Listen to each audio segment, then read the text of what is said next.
Welcome back to the CLASP podcast series, where we highlight the powerful intersection of climate action and philanthropy in the Caribbean. I'm your host, Derval Barzey. Today, we're honored to feature Carolyn Mahfood, Chief Executive Officer of the Grace Kennedy Foundation.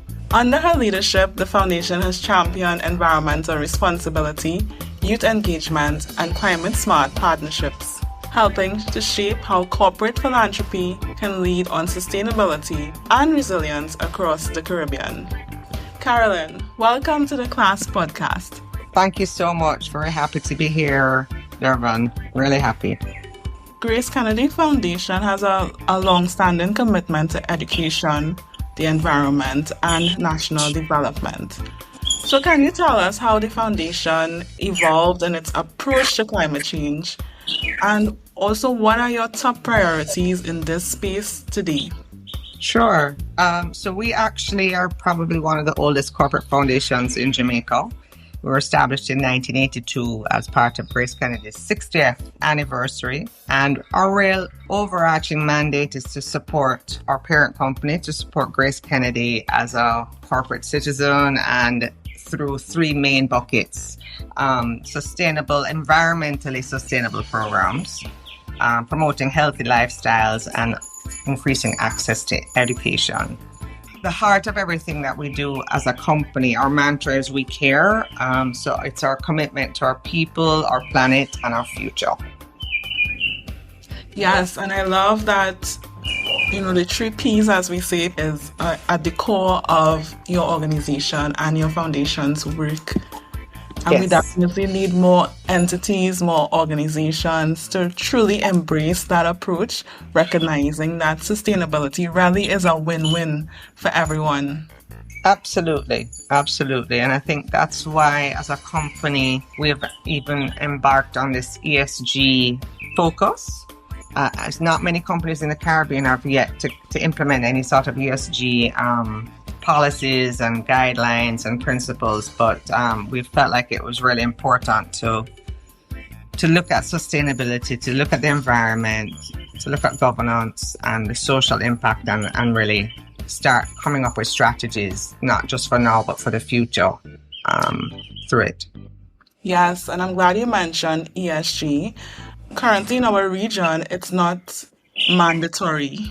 Mm-hmm. Yes, I think it's funny, and I think it would apply to a lot of companies in many ways. There are a lot of things that we have always been doing in that area, but we weren't recording it, we weren't documenting it, we weren't reporting on it, and ESG really helps you to pull that information together and then be able to report it internationally. So, it's about having a high ethical standards, good governance, providing, a safe, inclusive workspace. We're really committed to that. Looking at our products that we produce, how to make them more environmentally friendly and responsible. Big part through the foundation is how we can be great stewards of the environment, and also just our commitment to communities, the communities that surround our companies and communities in general. So for us, it's not just like a project. It is a principle and an involvement of our whole CSR kind of mandate that we had. We've evolved into ESG. Because it benefits not just the company, it's benefiting the communities. It does benefit the company in the process. So it's a win-win. It creates value all around. And I think ESG is an excellent tool to implement and to execute your commitments, because it's one thing to state a commitment to people, planet, and prosperity, but you have to get down to tangible actions, outputs, and outcomes. And I think ESG provides that framework to allow organizations to implement and execute and demonstrate their commitment. Absolutely. I agree with you. So as we're talking about ESG, environmental, social, and governance, how are you using philanthropy to influence corporate climate responsibility? That's a great question.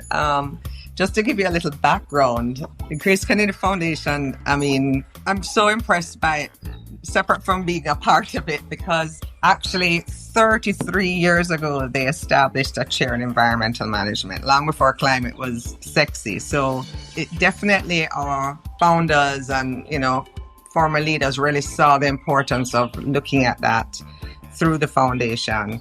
And that chair actually is now held by Professor Mona Weber, who is really a leading marine biologist for the region and renowned around the world.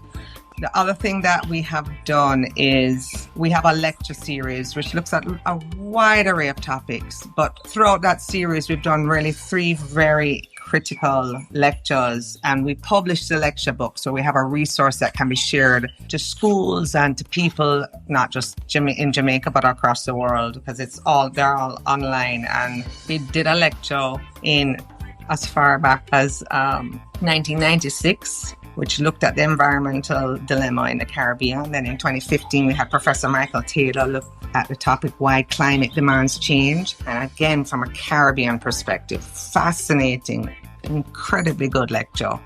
That's a great resource for people to look at.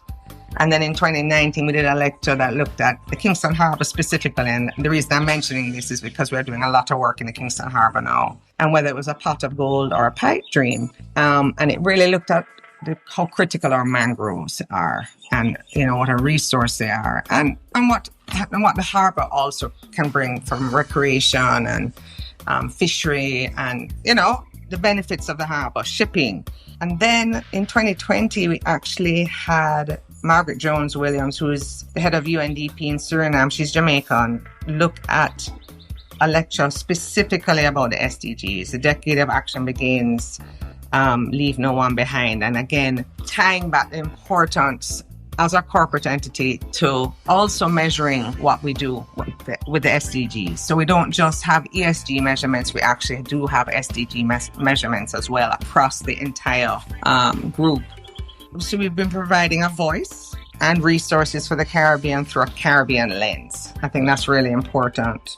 And then specifically at the foundation, we're doing a couple of things. First of all, the foundation is actively involved in the ESG work of Grace Kennedy. We're on the work streams. I sit on the actual ESG committee. So they recognize the value of tying the philanthropic arm of the company along with what they're doing from a business perspective. From 2014, we started a recycling program within the group. So we have recycling receptacles across a lot of our SBUs. Grace Kennedy is a conglomerate. So we have multiple companies. And 14 of those subsidiaries participate, and we've collected over 100,000 pounds of plastic to date. Again, and then we every year we're doing education. And why, just for Earth Week, because it was looking at renewable energy. We did a whole session. We got somebody from UE to speak to the staff about renewable energy and the benefits and, what Grace Kennedy is doing there. So that's really important. And then the other thing we did as a foundation is we said we need a symbol. We need something that communicates what our environmental focus is as a group. And we came up with a logo called Earth 365 because, again, it symbolizes that sustainability, commitment to the environment is not just a one-off type activity. It should be 365 days a year. And, we're just really pushing that. So that's really critical to us. The other thing that we have focused on is Grace Foods is part of a group of funders for Recycling Partners of Jamaica. I don't know if you know about that entity, but it's really where it's a deposit scheme for plastics for the country. So Recycling Partners of Jamaica is funded by the main plastic bottle producers. And we track what we produce and what we collect. And I'm a member of that board and actively involved in us coming up with solutions to be able to get the plastics out of the waste stream and not going into the harbour and not going into our seas. So that's also something that we're really focused on as well. And I guess the other area, something that we're passionate about, is the International Coastal Cleanup Day. Grace Kennedy has been one of the largest corporate collectors repeatedly over that period of time.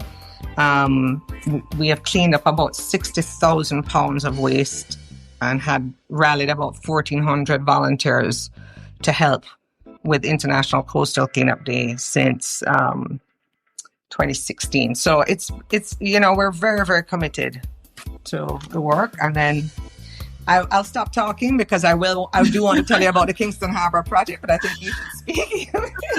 Yes, well, I was just about to get into that, but at the time of this recording, we just celebrated Earth Day, and the theme was Our Power, Our Planet. And we know power, it speaks to renewable energy, but power also speaks to our responsibility, both individually and collectively, and definitely as organizations, to truly embrace the commitment to becoming responsible, sustainable, resilient, and efficient in how we use resources, how we interact with our communities, our stakeholders, and also ensuring good governance and transparency and accountability. So I'm really happy to hear of the great work, the initiatives that Grace Kennedy has been implementing, and I can tell that it's not just a one-off thing, but it's a long-term commitment to creating value sustainably.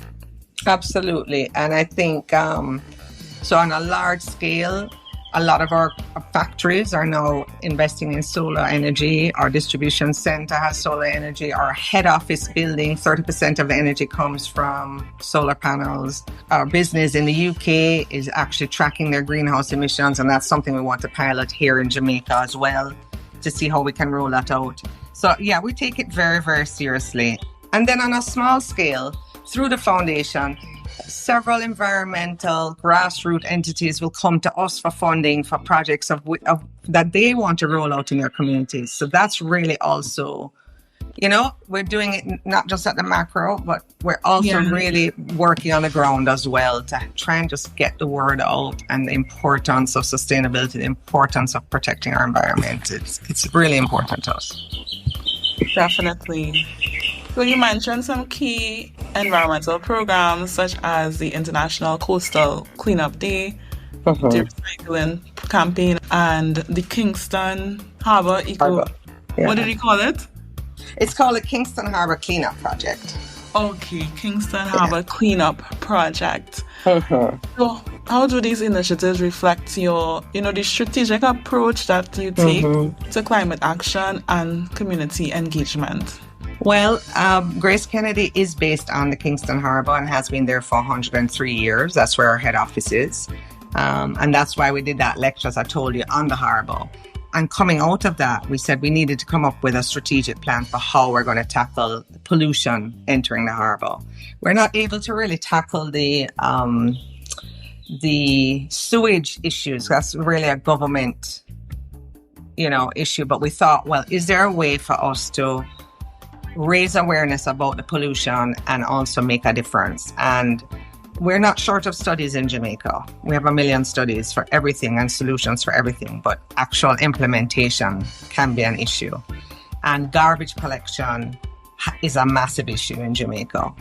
So we were approached by a Dutch NGO, the Ocean Cleanup, and they wanted to target the 11 most polluting gullies. We have 19 gullies and 2 rivers feeding into our harbour. And they wanted to tackle that and came to us as facilitators for this program. So we facilitate all of the partnerships with government agencies. So prior to them coming, we had met with all the government agencies to say, we've got to tackle this problem. So when they approached us, we already had those relationships. And again, that's the power of using a corporate foundation, and because we have those connections naturally. And that project started in April 2022, and to date we've stopped over 3 million kgs of waste going into the harbour. And we haven't, we just put up the barrier at Sandy Gully, which is our largest polluter. We think about 60% of the pollution comes through that gully. That barrier went up late last year, so We're expecting to even see those numbers grow significantly. I mean, it's sad because we wish we had less to collect, but the reality is we still have a lot. The other thing we did as a foundation, we are responsible for outreach. So far we've rallied over 3,800 volunteers across 24 cleanups. And then we launched last year for Earth Week, we launched our Great Mangrove Cleanup, and that's where we mobilized a lot of people to really focus on cleaning up the mangrove areas. We've had over 600 students do tours of the project, and another over 2,000 students that we've gone to and spoken to and had presentations at their schools. And then what is cool coming out of the project is that we started an environmental warden program. So we've actually trained wardens located near the gullies where we have the barriers that we've put up to prevent waste going into the water. And they are trained not to just present at schools. They're trained to kind of bring awareness in their communities, do spot talks. So it's not just our little team trying to get the word out, but we're trying to expand the reach that we have. It's just been fantastic. And I think I call our beach cleanups the never-ending cleanups, but the barriers are making a difference. But what happens when somebody comes to a beach cleanup is they see how disgusting things are, and that we as a people need to do better. We as a people need to make a difference. You can't leave it to the government. You can't leave it to just one entity. We all have to play our part. And I think that's the power of the project so far. You know, that is some amazing work. I think that is a great model that should be exported throughout the region in terms of corporate entities leveraging their power to solve both social and environmental issues. Yeah, I fully agree. I think it's been a fantastic learning experience for us, but it really does solidify in my mind how to get partnerships at work. And I think that you need philanthropy, for sure, but having that corporate arm kind of with the connections, it makes such a difference. I mean, we have moved at the speed of lightning with getting things processed and getting buy-in from the government and everything that I think the ocean cleanup would have struggled with if we didn't have play that role, the role of philanthropy and the role of a corporate foundation supporting the work. And then, of course, the fund is comfortable with our management of their funds. You know what I mean? Because we manage all of the funding for them. And that's critical as well, just having that trusted partner through philanthropy to work with them on the project. So yeah, I fully agree with you. And then the other thing I agree with you on is the fact that it's a model. Like in my mind, my vision has always been what we're learning here in Jamaica can be done in Trinidad, can be done in St. Lucia, can be done in Cuba. You know, it can be done all over the Caribbean for us, because if we have a model that works, then it can be duplicated. And I know right now they're going into Panama, the ocean cleanup, and looking at the rivers, and they're taking the learnings from Jamaica to help to speed up the impact they're going to have there as well. Yes. So Carolyn, as a founding member of the Caribbean Philanthropic Alliance and also a leading voice in Jamaican philanthropy, what lessons have you learned about aligning climate goals with community needs?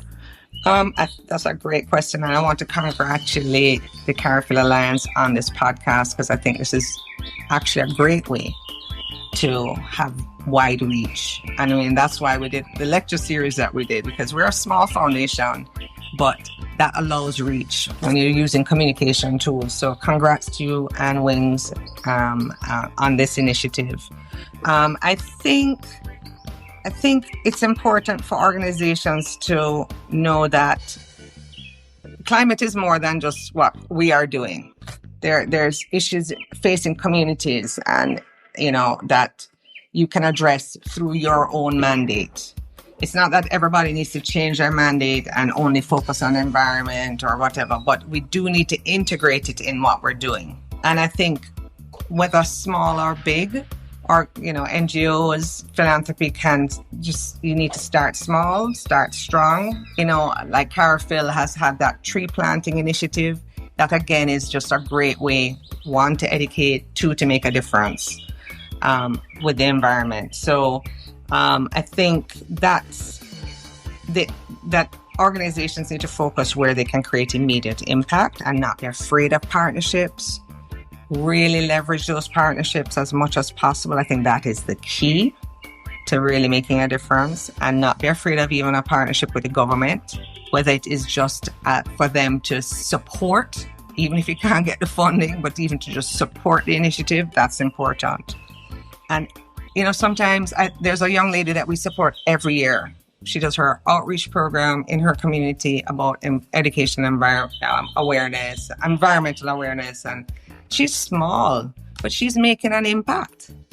She's making a difference. So whether it's small or big, we need to really focus on making that difference, and that grows momentum over time.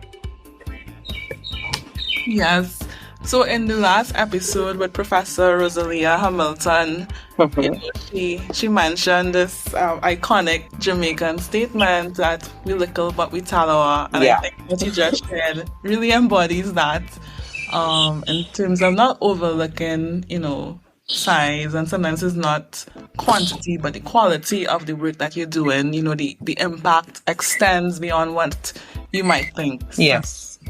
I fully agree with you on that.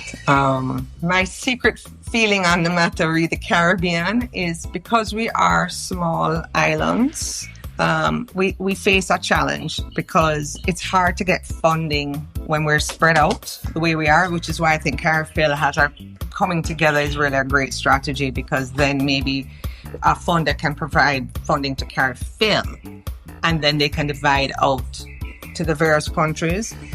But at the same time, I do believe because we're small islands, we are able to fix a lot of the issues that we have if we really put our minds to it. Because it's not this massive region that we're focusing on, So I think our whole mindset needs to be that we can do it. We can focus. We don't have control over hurricanes, but we need to be as resilient as possible. We have control over keeping our mangroves clean so that they can flourish, so that they can protect us from hurricanes. You know what I mean? So let's focus on the things that can really make a difference. I completely agree. So for funders, philanthropists, and change makers that are listening, Carolyn, what's your message about the role of climate philanthropy in shaping a more resilient Caribbean future? I think we need to, especially with the way the funding, there are issues now with access to funding, things are drying up, things are changing politically. It's a very challenging period. And I think philanthropy has to kind of try and fill that gap and see how they can provide support for the smaller entities that are still trying to do really important work. So I think, one of the gaps we have as a region is we don't have a lot of formal philanthropy either. So that's one of the things that we need to be building. And I think CARIFIL is going to focus on that as well. That's one of the things we need to build so that we can help to support the NGOs that are doing great work. So I think that would be my takeaway. Yes, and we look forward to your continued support for CARIFIL in mobilizing funders to sign the international commitment to the Philanthropy for Climate movement. Absolutely. Yes, so Carolyn, thank you for your thought leadership, commitment, and bold action in sustainable development. Your work at the Grace Kennedy Foundation is a truly inspiring model of how philanthropy can both respond to and lead in developing resilience in our region. Thank you so much, Derval, for having me, and congrats again on this podcast. I'm very excited about it and the impact it's going to have. Thank you. And we're also very excited for the upcoming and the highly anticipated CLASP technical workshop on May 22nd at 10 a.m. AST.